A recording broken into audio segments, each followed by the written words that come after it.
Hey everyone, welcome back to Find Your Lane. I'm your host, Michael Brown, and today we've got something really special. I'm here with Levi Cooper, who's joining us for the first time. Levi, you want to introduce yourself? Yeah, hey everyone. So I'm Levi. I'm 22. And honestly, I have no clue what I'm doing with my life. Like, everyone keeps asking me, what's your 5-year plan? And I'm like, dude, I don't even know what I want for lunch tomorrow. And that's exactly why you're here, man. Because, listen, Levi's story, it's everyone's story. We're talking about gap years, college, freelancing, the traditional 9 to 5. And the truth is, most of us we're flying blind. Right. Like my parents keep pushing college, but I don't know, is it worth the debt?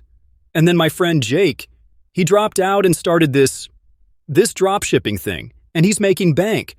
But then my other friend Sarah took a gap year and now she's like completely lost. So I'm like, which path is right? Okay, so here's the thing that nobody talks about. Most people, and I mean most people, don't actually know what they're good at, like genuinely good at. We go through school, we get grades and subjects, but does being good at algebra mean you should be an engineer? Does writing a decent essay mean you should be a journalist? Oh man, that's so true, though. Like, I was decent at history in high school, so everyone was like, oh, you should be a teacher. But I hate public speaking, so that makes no sense, right? Exactly. And here's the kicker. Schools don't teach you how to figure this out. Parents, bless them, they mean well, but they're often projecting their own fears and dreams onto us. So you end up with this perfect storm of confusion. So what do we do? Like, how do we figure out what we're actually good at? Great question. So first, experiment. I know a guy, Marcus, who thought he wanted to be a lawyer. Spent 2 years in pre-law, hated it. Took a gap year, started helping his uncle with construction. Turns out he has this incredible spatial intelligence. Now he's an architectural designer making 6 figures. Wait, so the gap year actually helped him? It saved him. But here's the key. It was a productive gap year. He didn't just sit around playing video games. He tried different things. Construction, then he shadowed an architect, took some online courses. Look, there's nothing wrong with any path, but each one serves different types of people. Okay, so break it down for me. Like, when should someone consider each option? All right, so college makes sense if you know your field requires a degree.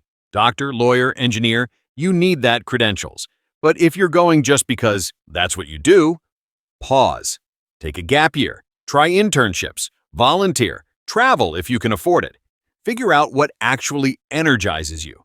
What about freelancing? Everyone's talking about being your own boss and stuff. Freelancing's amazing if you're self-motivated and you have a skill people will pay for. I know this girl, Emma. She learned graphic design on YouTube, started freelancing at 19. But she had to learn business skills too. Invoicing, client management, marketing herself. It's not just about the creative work. And the 9 to 5, is that like giving up on your dreams? No way. Look, some people thrive in structured environments. They want clear expectations, steady pay, benefits. There's nothing wrong with that. My friend David, he's an accountant, loves the puzzle of it, loves helping small businesses succeed. He found his lane in corporate, and he's crushing it. This is actually really helpful. So it sounds like the key is just trying stuff and paying attention to what feels right. Exactly. And here's the thing. You don't have to have it all figured out by 18 or 22 or even 30.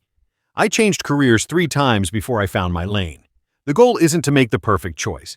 It's to make the next right choice for you right now. Man, I wish someone had told me this stuff earlier. I've been stressing about making the wrong choice. There's no wrong choice, just different experiences that teach you about yourself. And listen, to everyone listening, if you're feeling lost like Levi was, you're not alone. You're not behind. You're exactly where you need to be to start figuring it out. This has been awesome, Michael. I feel like I have permission to not know everything right now, So before we wrap up, what would you say to someone listening right now who wants to start exploring but doesn't know where to begin? Like, what's step 1? Start with curiosity, not pressure. Make a list of 3 things you're genuinely curious about. Then for each one, commit to one small experiment. Watch YouTube videos, shadow someone for a day, take a free online course. Give yourself 30 days per curiosity. No pressure to turn it into a career, just explore. That's actually really doable. And what about, what if you try something and you hate it? Is that considered a failure? That's the opposite of failure. That's data. Knowing what you don't like is just as valuable as knowing what you do like. I spent 6 months in sales and hated it, but that taught me I need creative freedom in my work. Every no, this gets you closer to your yes, this is it. I love that perspective. And for anyone listening who's like me and gets overwhelmed by too many options, are there any resources you'd recommend to help with this whole exploration process? Absolutely. Start with StrengthsFinder 2.0. Shows you your natural talents. Check out the Bureau of Labor Statistics Occupational Outlook Handbook for careers you never knew existed. And talk to people. Reach out on LinkedIn to someone whose job sounds interesting and ask for a 15-minute conversation. That's exactly right. All right, everyone. Thanks for listening to Find Your Lane. If this resonated with you, share it with someone who needs to hear it. Remember, your lane is out there. You just got to explore a little to find it. We'll see you next time.